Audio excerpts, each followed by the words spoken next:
What are we discussing on today's Locked On Diamondbacks podcast? Ryne Nelson and the D-backs offense delivers to salvage this series against the Toronto Blue Jays, and why Arizona can't get complacent when looking at their schedule the rest of June.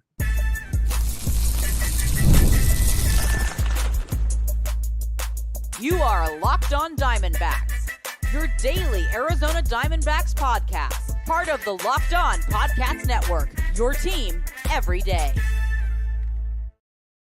Welcome into the Locked On Diamondbacks podcast, part of the Locked On Podcast Network, your team every day. You're listening to who? The always charismatic host of this podcast, Millard Thomas, multimedia journalist, and I'm a graphic designer. So please go check out my website, millardthomas24.myportfolio.com. On there, you can see all my latest work, from my packages to my articles to my photos and my graphic design. Today's episode is brought to you by FanDuel. Right now, new customers can get $200 in bonus bets when your first $5 bet wins.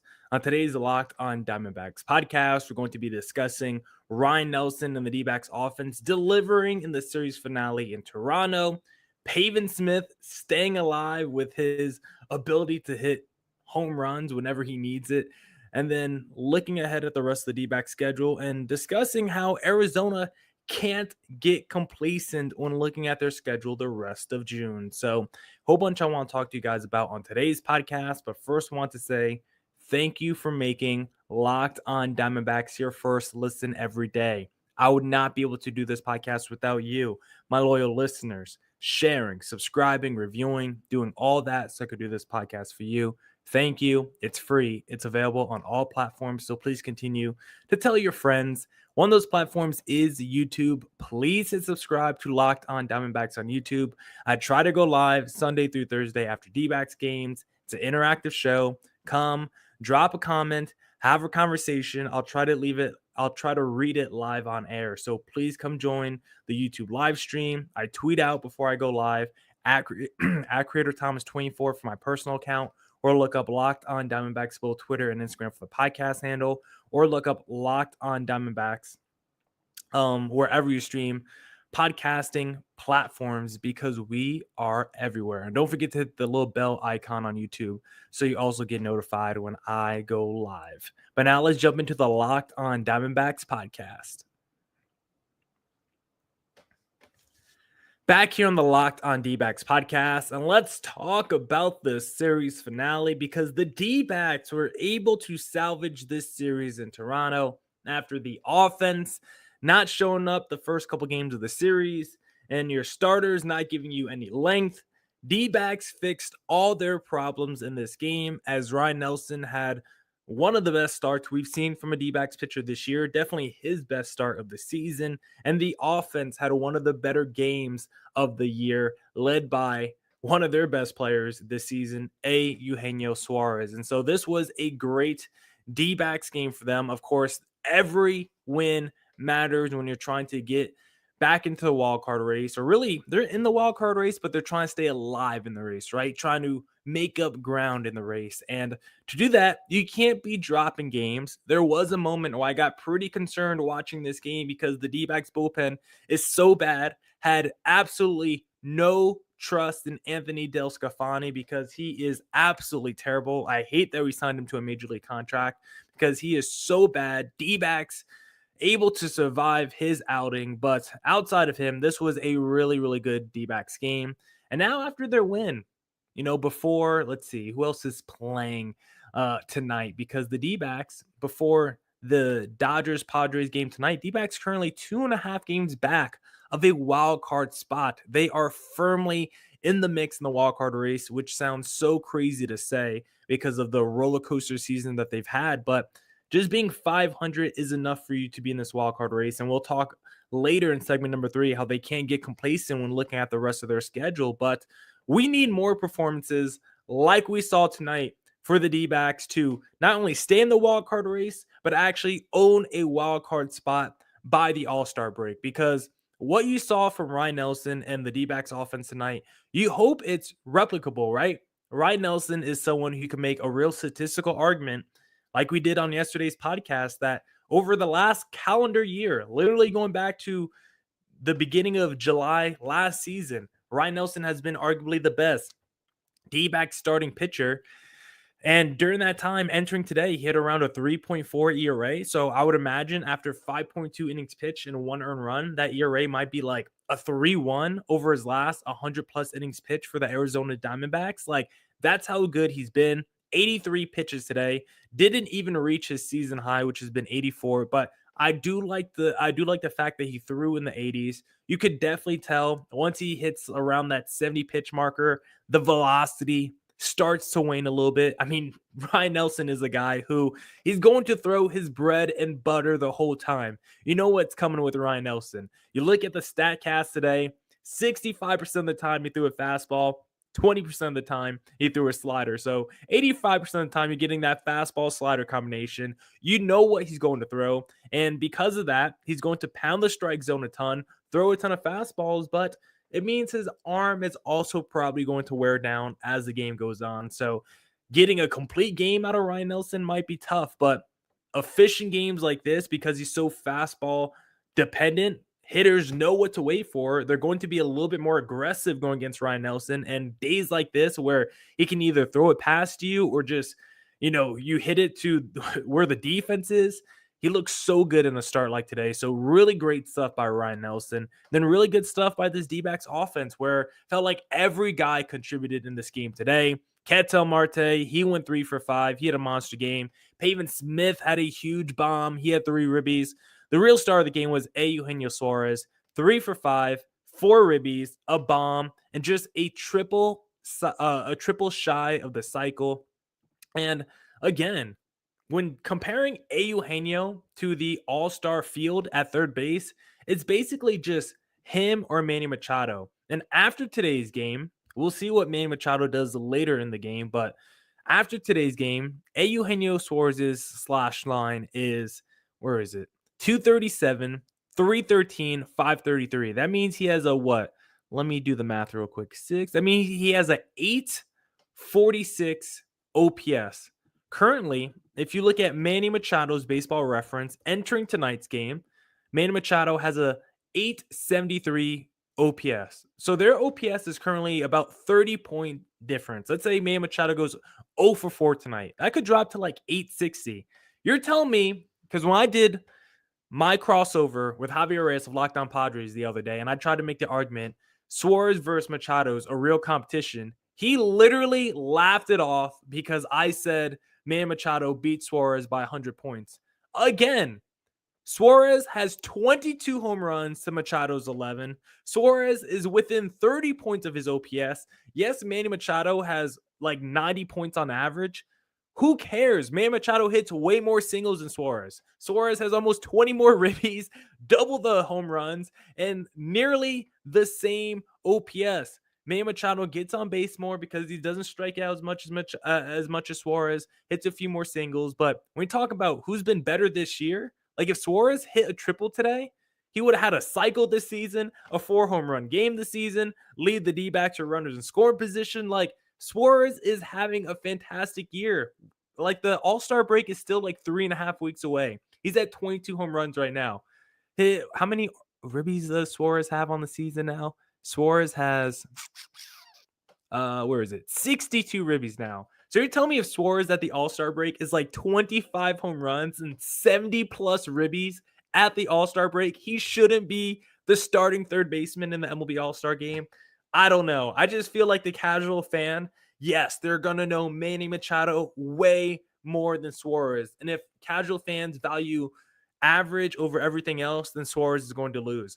I would like to believe the normal person that goes on the All-Star ballot, they're just going to look at home runs, they're going to look at ribbies, and they're going to say, and they're going to look at average. I think that's going to be the big three that they look at. And they're going to say Machado crushes Suarez on average, but home runs and ribbies, OPS, it all goes to Suarez. And so I think Suarez should be the starting third baseman in the All-Star game over Manny Machado. We'll see if the fans agree.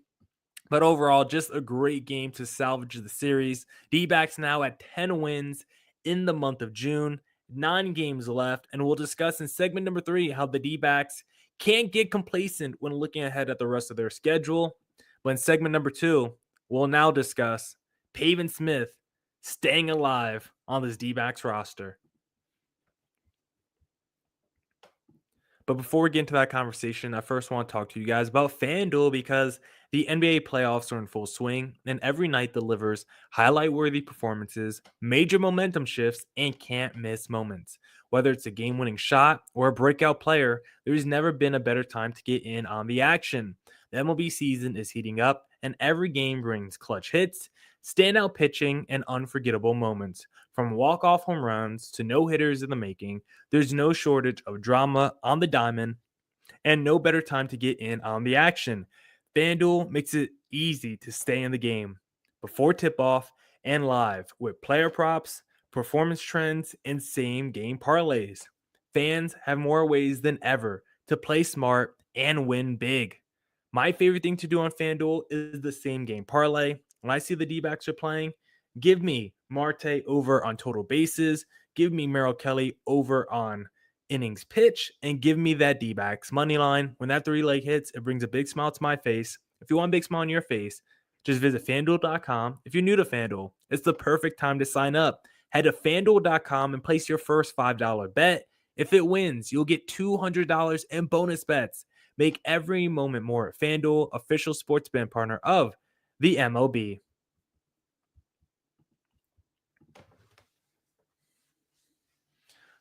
Welcome back to the Locked on Diamondbacks podcast. Let's see if there's any comments we want to read on air. Frog Fan says, what would it take for the D-backs to trade for Chase Burns or a similar pitching prospect? I would have to look more into Chase Burns, Frog Fan. I'm not going to lie to you.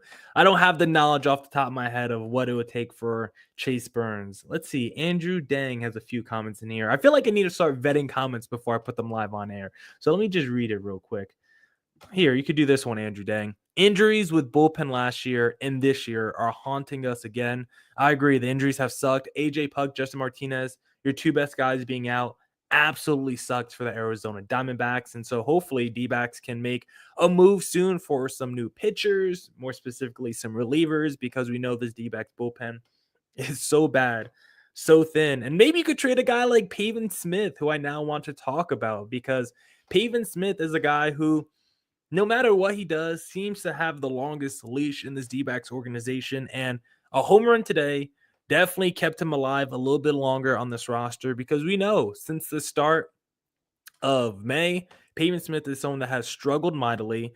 And overall, he's just a guy who I don't know if we trust fully yet offensively, despite his really good 60 games in 2024. And so far, the slash line still looking good for Pavin Smith right now. I think we all feel like, I mean, you can see the numbers since May, he's been regressing. And I think if we keep playing him full-time opportunities for the start of 2025, you're just going to be missing out on at-bats from potentially better players, more dynamic guys on the roster already, and guys in AAA Reno. And so the question is, how long will it take for Pavin Smith to struggle before the D-backs decide to make a move to send him back down, before they trade him? Because you look at the slash line, it's like, it's hard to justify setting him down right now or doing something dramatically different with Pavin, because as much as we all know he's been struggling over the last few weeks, we all feel like he's probably a little bit fool's gold.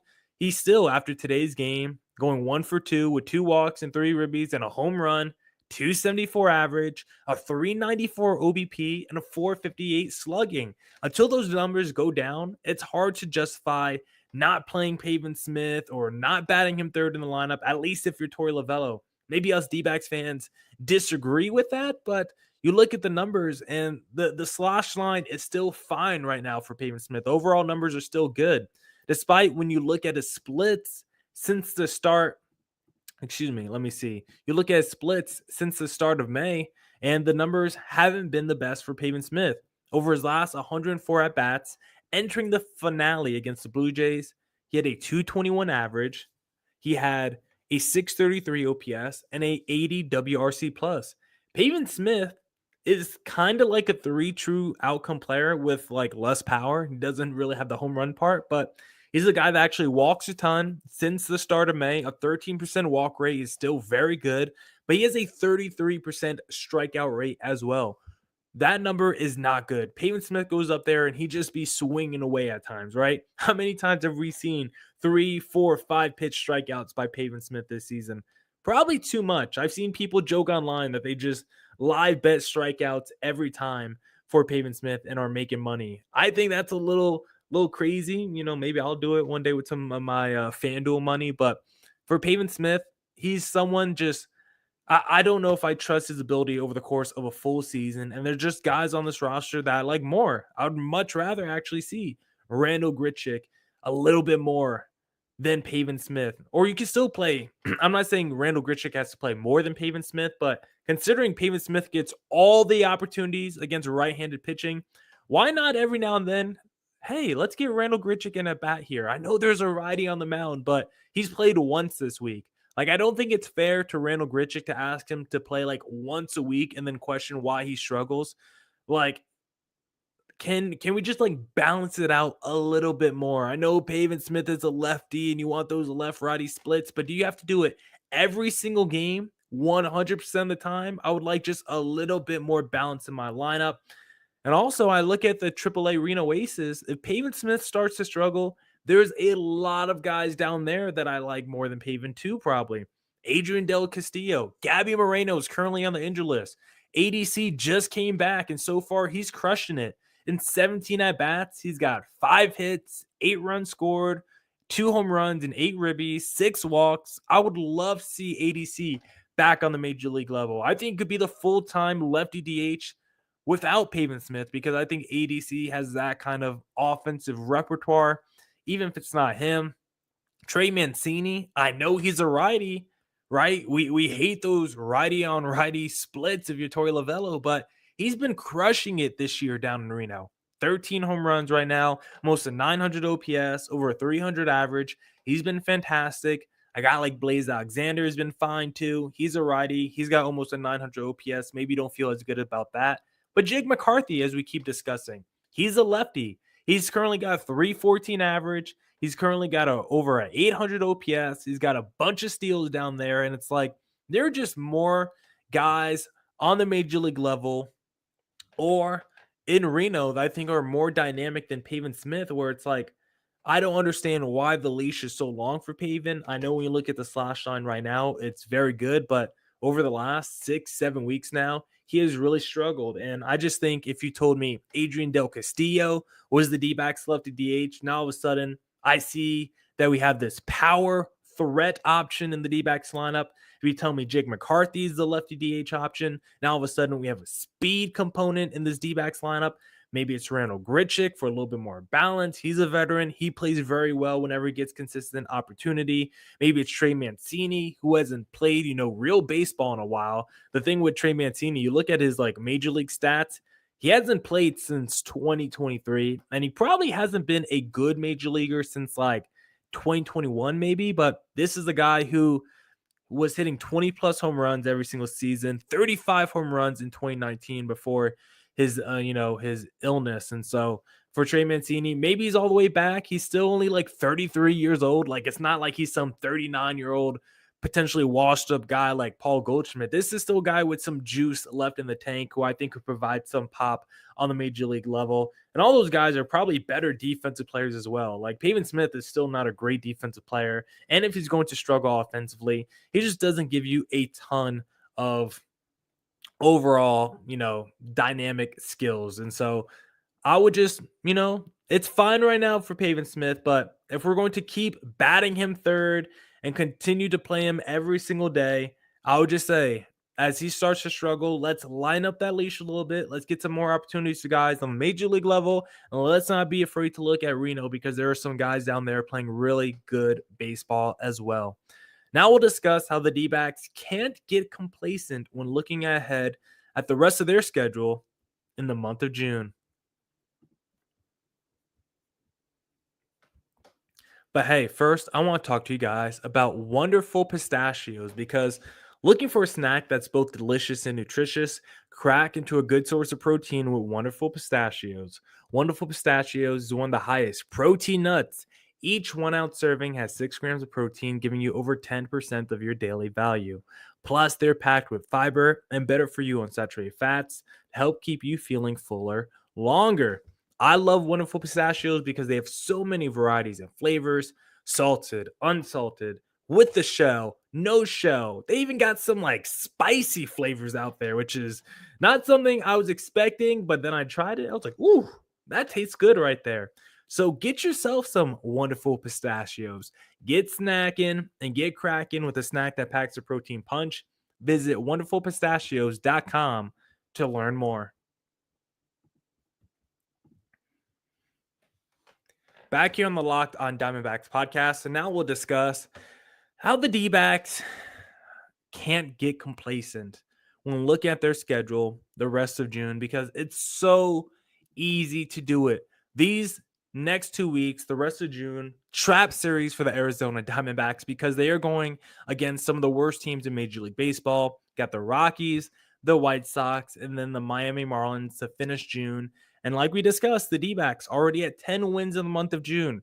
Our mark all season long has been, or all month long, has been to get to 16 wins in the month of June. They actually have 10 games left to get to 16 wins. They're already at 10 wins right now. So they're on pace to do that, going against the Rockies, the White Sox, and the Marlins. The final day of the month is actually against the San Francisco Giants. That series bleeds into July. So we will get to see Devers before the month ends. That's kind of fun. But D-backs, it's easy to look at those teams on paper and just write them off and say those are bad teams.